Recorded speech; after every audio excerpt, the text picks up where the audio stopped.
कोविड-19 महामारी की दहशत और खौफ के बीच खुशखबरी ये है कि बागेश्वर जिला ग्रीन जोन में शामिल है और उसी का नतीजा है कि सरकार ने और केंद्र सरकार, राज्य सरकार ने हमें बहुत सारी चीज़ों में हमें छूट प्रदान की है ताकि काफ़ी लोग बाहर भी निकल पा रहे हैं और दैनिक ज़रूरत की अपनी चीज़ें खरीद पा रहे हैं। इसी संबंध में हमारे साथ बातचीत करने के लिए हैं बागेश्वर जिलाधिकारी रंजना राजगुरु, जिनके अथक प्रयासों से बागेश्वर जिला ग्रीन जोन में शामिल हुआ। जब शुरुआती दौर था उस वक्त बहुत बड़ी प्लानिंग का ये काम था, बहुत बड़ी योजना उस पर काम करने की थी और पूरे अधिकारी कर्मचारियों को उस पर तैनात करना था। तो एक संघर्ष का काम था, चुनौतीपूर्ण कार्य था। जिलाधिकारी महोदय ने बागेश्वर के इसको कैसे पूरा किया, इस संबंध में हम जिलाधिकारी से बातचीत करेंगे। जी मैडम, परंतु स्वागत है आपका हमारे चैनल। मैडम, मैं ये जानना चाहती हूँ जब पीएम साहब ने जब शुरुआत में घोषणा करी थी तो ये कितना आपने चुनौतीपूर्ण समझा और किस तरह से इसको इम्प्लीमेंट करा, कितनी बड़ी चुनौती आपने इसको ली थी? देखिए, सबसे बड़ी बात है कि तैयारी तो हम लोगों की थोड़ा पहले से भी चल रही थी, क्योंकि संक्रमण फैला हुआ है ये जानकारी हर किसी को थी। लेकिन उसके बाद हमने पिछले मार्च में ही जब हमारी एक वीसी हुई थी उसके बाद सभी ने इसकी गंभीरता समझी और हम लोगों ने तत्काल रूप से हमारे जनपद में सभी टीमों का गठन कर दिया। जैसे हम लोग इलेक्शन में करते हैं तो हमें ये लगा कि जैसे इलेक्शन में हम लोग करते हैं और उसमें भी 24 घंटे काम करना रहता है और उसमें भी तरह तरह की टीमें बनती हैं और उसमें भी बिल्कुल टाइम फ्रेम में, तो हम लोग को एक आइडिया आया कि जैसे हम आपदा काल में या इलेक्शन काल में काम करते हैं तो हमने सबसे पहले तो विभिन्न टीमें गठित की कि किसका क्या उत्तरदायित्व होगा। क्योंकि देखिए, इतनी बड़ी जो महामारी है इसमें केवल हम स्वास्थ्य विभाग के ऊपर नहीं डिपेंड रह सकते, क्योंकि उनको भी बहुत सारा काम है। तो हर विभाग का इसमें सहयोग हमें बहुत आवश्यक था। तो इसलिए सभी विभागों को हमने टीम में रखा और डिफरेंट टाइप की 19-20 टीमों का हमने गठन किया और जितनी भी टीमें गठित की गई सबको ट्रेनिंग दी गई, क्योंकि आपको पता है कि ये उस तरह की सिचुएशन नहीं है कि कोई भी कैसे भी पहुंच गया बिना नॉलेज के।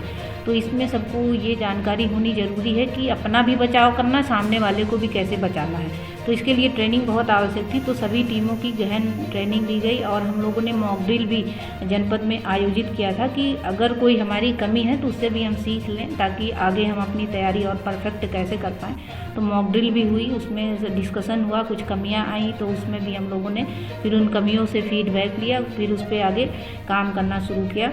और फिर हमने कंट्रोल रूम स्थापित किया। एक सेंट्रल कंट्रोल रूम है हमारा, जिसमें चूँकि कंट्रोल रूम का जो रोल होता है बहुत इंपॉर्टेंट होता है, आपको पता है। तो कंट्रोल रूम में हमारे 4 डिस्ट्रिक्ट लेवल ऑफिसर लगे, काफ़ी सीनियर अफसरों को हमने लगा रखा ताकि शासन को जो भी सूचनाएं हम लोग भेजते हैं वो भी सटीक जाए, क्योंकि इस समय सूचनाएं भी सही जानी चाहिए ताकि कहीं पे कंफ्यूजन ना हो।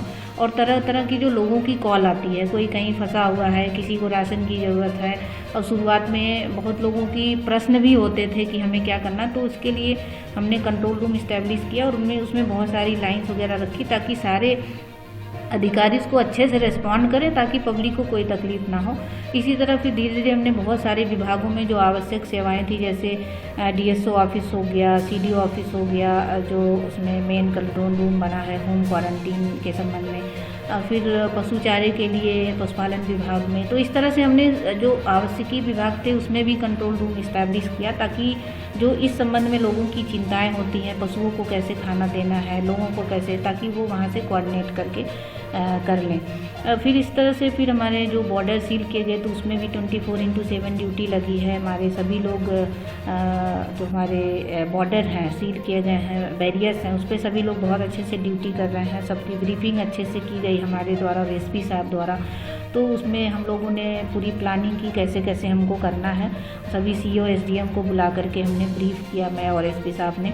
और उसमें हमने डॉक्टर्स की भी ड्यूटी लगाई ताकि आने वाले लोगों का परीक्षण हो सके और हमको बॉर्डर पे ही पता चल जाए कि कोई ऐसा लक्षण तो नहीं है किसी में, तो हम उनको फिर फैसिलिटी क्वारंटीन की सुविधा में रख पाएँ। तो इस तरह से हम लोगों ने काम करना शुरू किया और आपको पता है कि बहुत सारे लोग बाहर से आ चुके थे तब तक, तो वो भी एक चुनौती था कि उन पर कैसे निगाह रखी जाए।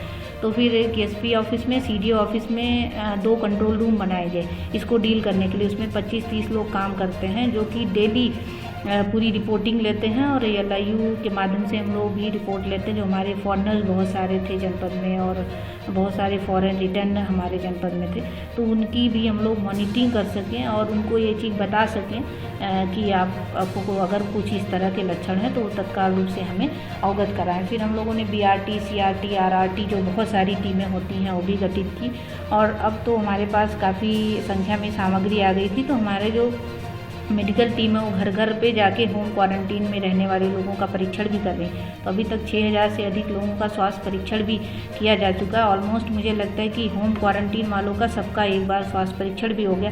तो इससे ये निकल के आया कि चलो किसी को लक्षण है कि नहीं है, जिसको थोड़ा बहुत ये हुआ आशंका हुई टीम को कि उनको लक्षण हो सकते हैं, तो उनका फिर हमने जिला अस्पताल में भर्ती करवाया और उनकी सैंपलिंग भी यहाँ पे की गई, आपको पता है। तो उनका हालांकि थैंकफुली अभी तक के सारे सैंपल हमारे नेगेटिव थे।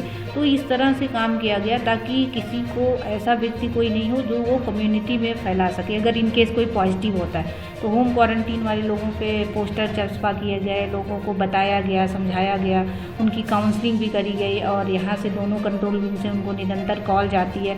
कॉल में ये भी हम लोगों ने कोशिश की कि केवल हम ये ना पूछें कि लक्षण पूछे, उसको अच्छे से समझाएं भी कि ये सबके हित के लिए, तो ताकि वो बंदा कोई डिप्रेस ना हो या उसको लगे कि मुझे अलग थलग कर दिया।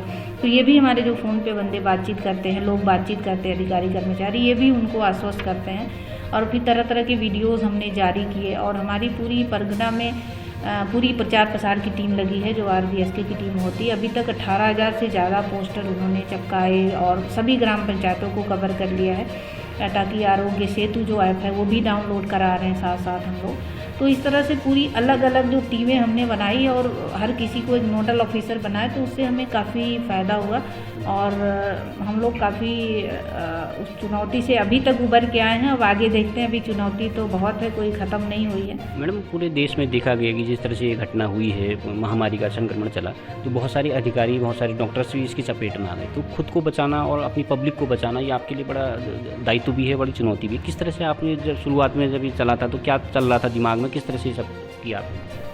जी देखिए, जैसे नॉर्मल हर किसी का आदत होती ना इंसान की कि ये मास्क नहीं पहनता है। नॉर्मल कंडीशन में हम लोग मास्क पहले नहीं पहनते थे, और ऐसा भी नहीं कि ऑफिस में काम कर रहे हैं तो बार बार हाथ सैनिटाइज करें या हाथ धुलने जाएं, तो ये सब हम लोग की रूटीन में नहीं होता था। हाँ, घर पे जा कर के अच्छे से सैनिटाइज करना, ये सब तो रूटीन में पहले से था।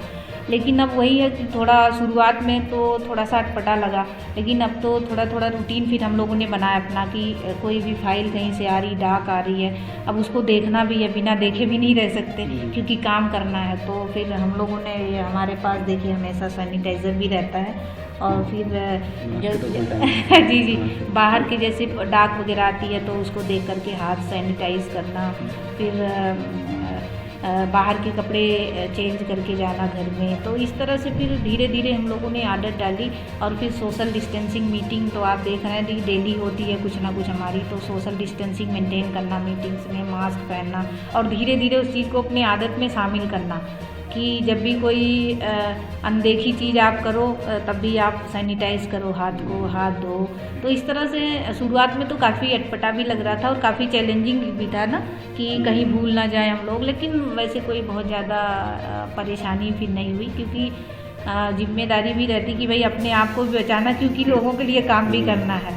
तो इसलिए हम लोगों ने फिर उसको रूटीन में रखा, और पूरा ये जो भी SOP है, प्रोसीजर है, उसको फॉलो कर रहे हैं ताकि हम लोग अपने जनपद के लिए अच्छे से काम कर पाएँ।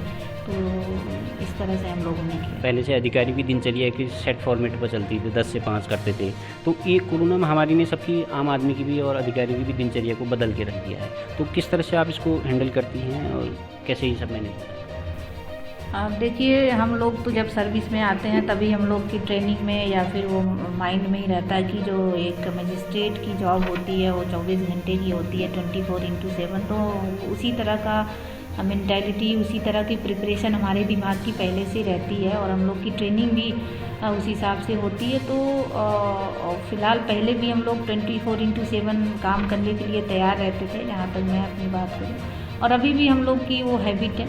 हाँ, अब ये चीज़ ज़रूर है कि अब बाकी चीज़ों से ज़्यादा फोकस हमें कोरोना का ज़्यादा फोकस है, और कभी भी जैसे थोड़ा जो कॉल्स या व्हाट्सएप मैसेजेज आते थे अब थोड़ा अलग तरीके से आते हैं। जैसे कोई कहीं पे है तो वो मदद मांगता है, किसी को और कुछ ज़रूरत है तो 12 बजे भी कॉल आती है, 1 बजे भी आती है। तो पहले भी मैं खैर रिसीव करती थी कॉल, अभी भी रिसीव करती हूँ। तो मुझे लगता है कि चैलेंजिंग तो है ही है, लेकिन हम लोग पहले से मेंटली प्रिपेयर रहते हैं कि हमें 24/7 की हमारी ये ड्यूटी है, तो इसलिए बहुत ज़्यादा कोई इसमें अंतर नहीं है फ़िलहाल। जब आप पब्लिक से मिलके और ऑफिस वर्क के फील्ड से मूवमेंट करके जब आप घर जाती हैं, थोड़ा सा ये रहता है कि फैमिली के मेंबर्स से भी मिलना है, बच्चों से मिलना है, तो कितना ही चुनौतीपूर्ण था, कितना मन में डर रहता है, किस तरह से इसको करती हैं? देखिए शुरुआत में तो डर, लेकिन अब हमको लगता है कि काम करते करते फिर वो डर तो मुझे नहीं लगता कि डर कुछ इस टाइप का रहता है। लेकिन हाँ, सावधानी ज़रूर बरतनी पड़ती है। मैं कहती हूँ इसको डर की बजाय मैं सावधानी शब्द यूज़ करूँगी। सावधान रहना पड़ता है कि भाई घर में जाने से पहले अच्छे से हाथ धुलिए, और जो कपड़े हैं आप बाहर पहन के जा रहे हैं उसको आप फैमिली से मिलने से पहले ही आप उसको अलग कर लें। घर में जो सामान आता है पहले उसको थोड़ी दिन अलग रख दें, सैनिटाइज़ कर लें, फिर आप उसका इस्तेमाल करें। तो इस सब टाइप की जो सावधानी है वो ज़रूर कहीं ना कहीं अपनानी पड़ती है, और मुझे लगता है कि ये सावधानी अपना करके हर व्यक्ति इस चीज़ से बच सकता है, और सबको इस तरह की सावधानी अपनानी चाहिए। देखिए क्योंकि ये सब सबके हित में है, ऐसा तो है नहीं किसी का व्यक्तिगत ये राय है या व्यक्तिगत प्रश्न है। तो ये सबको ये सावधानी, मुझे लगता है मैं आम जनता से भी यही अपील, सभी बागेश्वर की वरिष्ठ जनता से भी और समारी जनता से भी यही अनुरोध करूँगी कि ये सब सावधानी सभी को बरतना चाहिए, और इस सावधानी ही इसका बचाव है। तो हम सभी लोग सावधानी से ही बच सकते हैं। ये जो पूरी उपलब्धि है अभी तक बागेश्वर में सौभाग्य से कोई भी कोरोना का पॉजिटिव केस नहीं आया है, इसके लिए आपके अधिकारियों कर्मचारियों ने बहुत मेहनत करी है, साथ में पब्लिक ने भी आपको बहुत अच्छा सपोर्ट किया है। तो मैडम इस बारे में आप क्या कहना चाहेंगे? देखिए कोई भी काम होता है उसमें सभी का सहयोग बहुत ज़रूरी होता है, और एक टीम भावना से काम होता है। कोई भी व्यक्ति अकेला किसी चुनौती से निपट नहीं सकता, ये मेरा मानना है। तो उसमें पब्लिक का भी काफ़ी सहयोग था, और हमारे जो सम्मानित जनप्रतिनिधि हैं उनका भी काफ़ी सहयोग था, और हमारे जनपद के लोगों का बहुत सहयोग है। आप देखेंगे कि जो चीज़ें उनसे कही जाती है ऑलमोस्ट हर लोग उसको फॉलो करते हैं, और सभी ग्राम प्रधानगण हैं उनको मैंने अपना वीडियो भी जारी किया था, रिक्वेस्ट भी किया था कि आप अपने गांव का ध्यान रखेंगे, सैनिटाइज़ करेंगे। तो हर लोग कहीं ना कहीं के लिए हर लोगों का कंट्रीब्यूशन है। एक व्यक्ति से ये नहीं हुआ कि बागेश्वर जनपद अभी तक फ़िलहाल सेफ जोन में है, ग्रीन जोन में है, तो ये सबके सहयोग से ही हुआ है। तो पब्लिक ने भी हमें काफ़ी सपोर्ट किया। अच्छा, बहुत आप देख रहे होंगे बहुत सारे लोग माननीय मुख्यमंत्री राहत कोष में भी अपना योगदान दे रहे हैं जिस स्तर से जो भी सक्षम है। तो उसके लिए मैं उनका आभार भी व्यक्त करूंगी कि बहुत सारे लोगों ने ये चिंता व्यक्त की है, और बहुत सारे NGOज हैं, सोसाइटीज़ हैं, स्वयंसेवी संस्थाएं हैं, वो लोग भी कहीं ना कहीं हमारी बहुत मदद कर रही हैं। और आम जनता जो है वो भी नियम का चाहे अनुपालन हो तो काफ़ी हद तक जो है वो सब बातें मानते हैं, सोशल डिस्टेंसिंग का अनुपालन करते हैं। तो कहीं ना कहीं हर किसी का मैं कहती हूँ योगदान है, जो अभी तक हम लोग सेफ जोन में हैं, और आगे भी मैं यही अनुरोध करना चाहूँगी कि सभी का सहयोग हमारे लिए बहुत ज़रूरी है। इस जनपद को अगर हमें सुरक्षित रखना है तो हम बिना सभी के सहयोग से ये काम मुमकिन नहीं है। तो सभी का सहयोग अपेक्षित रहेगा, प्रार्थनीय रहेगा, और सभी के सहयोग से हम लोग काम करेंगे तो मुझे निसंदेह लगता है इस चुनौती से भी हम लोग आगे उबर पाएंगे। थैंक यू मैम, मुझे बातचीत करने के लिए बहुत बहुत धन्यवाद। बहुत बहुत धन्यवाद पांडे जी, और आप भी सेफ रहें और आपकी पूरी टीम सेफ रहे, पूरा जनपद सेफ रहे, ये और पूरा राज्य और पूरा हमारा देश और विश्व सभी इस चीज़ से सेफ रहें, ये मैं मतलब एक प्रार्थना ही कर सकती हूँ। तो इसकी मैं एक प्रार्थना करती हूँ, इसकी शुभकामना करती हूँ।